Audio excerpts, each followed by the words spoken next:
is Hugh. Since St. Patrick's just passed, I want to drink a beer with you while we discuss why green is the color that represents this day. Of course, this beer is not Irish, it's Corona, that's a Mexican beer, but still it's the appropriate drink to celebrate this day as we should.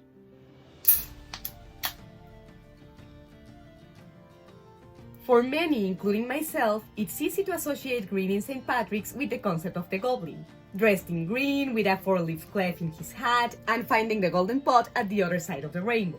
But, although this is a very known archetype for all of us, it's not the reason why even the Catholic Church celebrates this day in green.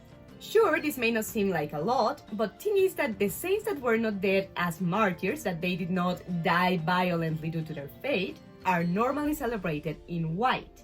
But St. Patrick is celebrated in green partly due to the myth that he freed Ireland from snakes, which is not very likely to be even possible actually, because there are no snakes in Ireland, and let alone as a plague. But well, that's what the myth says, and snakes, reptiles, and other creatures that human beings normally consider horrible are associated with green. And on the other hand, outside of the myth, it's said that St. Patrick used the clef to explain Trinity to the Irish when he was converting them to Catholicism, a symbol that was already known to the Irish because they associated the clef with prosperity in spring.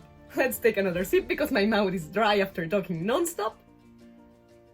And regarding the goblin that reaches the golden pot at the end of the rainbow, something very curious is that originally he was portrayed in red. Not only was he a redhead, but also his suit was red, and he symbolized the Irish finding prosperity after surviving hunger.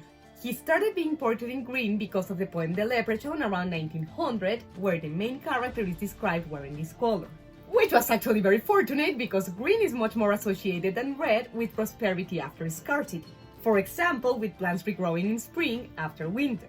Oh, and one last curious trivia is that the first time that this day was celebrated, it was actually not in Ireland, but in the USA. And besides the fact that it's still a very celebrated day in New York, Chicago, and other parts of the world besides Ireland, including Mexico, obviously, something funny is that there's a tradition to pinch anyone that's not wearing green, because it's believed that this is the only color that can protect us from the naughty goblins. Well, now that we know why this day is portrayed in green all over the world, it's time to celebrate it as we should, getting very drunk with beer. But don't do it if you're going to drive. Cheers!